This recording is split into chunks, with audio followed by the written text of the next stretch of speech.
नमस्कार मैत्रिणींनो, रोशनी simple kitchen मध्ये तुमचं स्वागत आहे। सगळीकडे पावटा वगैरे यायला सुरुवात झाले। काही लोक उकळून खातात तर काही लोक त्याची भाजी बनवतात, पण मी ही भाजीच बनवणार आहे आणि तीही अस्सल गावरान पद्धतीने भाजी बनवणार आहे। तर हा बघा, मी अशा प्रकारे पावटा सोलून घेतलेला आहे व्यवस्थित। आणि आता ह्या पावट्यासाठी आपल्याला काय काय साहित्य लागणार ते आपण पाहूया। आता इथे आपण बारीक चिरलेला कांदा घेतलेला आहे, टोमॅटो घेतलाय, ते सुकं खोबरं घेतलंय, थोडंसं लसूणच्या 4-5 पाकळ्या घेतल्यात, आला घेतलेला आहे, कोथिंबीर आणि मिरची घेतलेली आहे। तर आता ही आपली पावट्याची बटाटा भाजी रस्सा भाजी असणार आहे। पावटा बटाटा रस्सा भाजी म्हणून इथे मी बटाट्याचे काप घेतलेले आहेत। काही जण वांग सुद्धा घालतात, तुम्हाला आवडत असल्यास तुम्ही वांग सुद्धा घालू शकता। तर अशा प्रकारे मी बटाट्याचे काप करून घेतले। तर आपल्याला मीठ लागणार आहे, हळद, हा घरगुती मसाला आहे आणि मोहरी लागणार आहे। चला तर मग आपण आपल्या रेसिपीला सुरुवात करूया।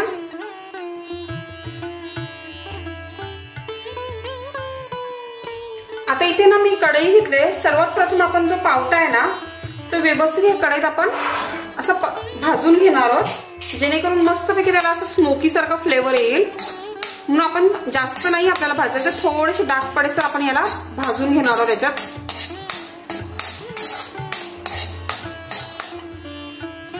आता हे बघा, आपलं हलकसं व्यवस्थित भाजून झालंय।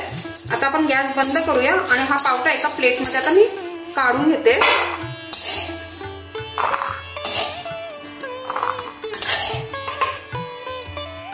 आता आपल्याला या भाजीसाठी ना वाटण बनवायचं आहे।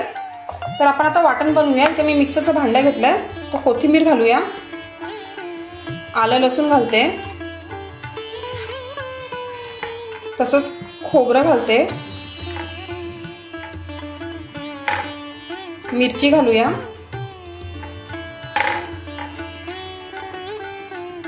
आणि थोडेसे शेंगदाणे घालूया।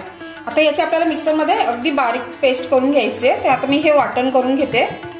हे पहा, अशा प्रकारे आपण मस्तपैकी वाटण बनवून घेतलंय। तर चला तर मग आपण आपली भाजी बनवायला घेऊया। आता आपण इथे टोप घेतले, त्यात मी तेल घातलेलं आहे आणि तेल बऱ्यापैकी गरम झालंय। आता आपण मोहरीची फोडणी घेऊया। आता मोहरी चांगली आपल्याला तडतडून द्यायची आहे। हे पहा, आपली मोहरी पण मस्तपैकी तडतडली आहे। आता आपण कांदा घालूया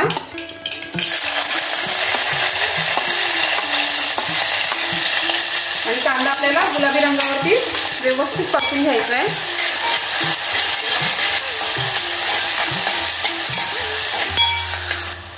आता कांदा सुद्धा गुलाबी रंगावर परतून झालाय। आता आपण टोमॅटो घालूया आणि लगेच आपण आता चवीनुसार मीठ घालणार आहोत, कारण मीठ घातल्यामुळे टोमॅटो आपला लगेच नरम होतो आणि शिजून निघतो। आता व्यवस्थित टोमॅटो नरम होईस आपण परतून घेऊया हे सर्व।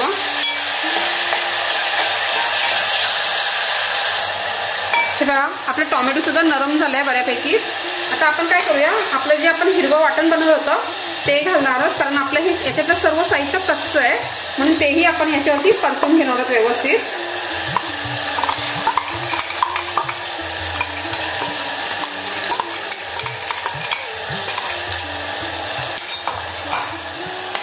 आपण 2 ते 3 मिनिटं व्यवस्थित परतून घेणार आहोत सर्व काही।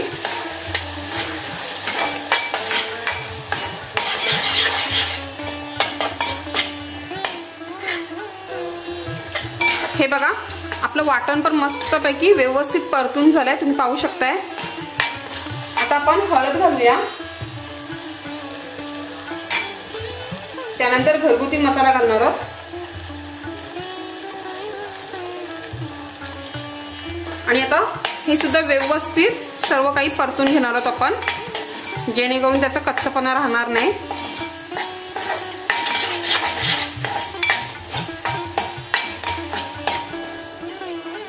हे बघा, आपले मसाले सुद्धा परतून झाले आणि आता मी पाणी घालणार आहे। आता हेच मी मिक्सरचं भांडं घेतलंय आणि त्यात पाणी घातलंय। आता तुम्ही तुमच्या आवडीनुसार पाणी कमी जास्त करू शकता, तुम्हाला कितपत रस्सा हवा आहे।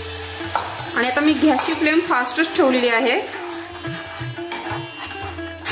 आणि आता आपण आपला पावटा घालूया यात, बटाट्याची फोडी सुद्धा घालूया, व्यवस्थित सर्व मिक्स करून घेऊया।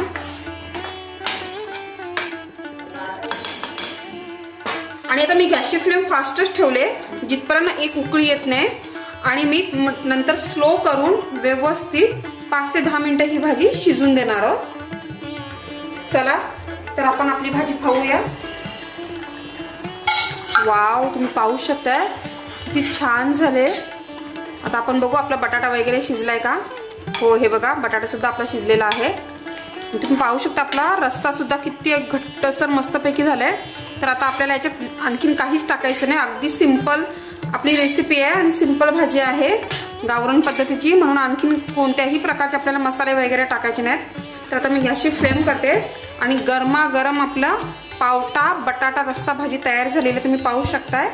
तर मैत्रिणींनो, तुम्हाला माझी ही रेसिपी आवडली असेल तर नक्की लाईक करा, शेअर करा आणि सबस्क्राईब करा.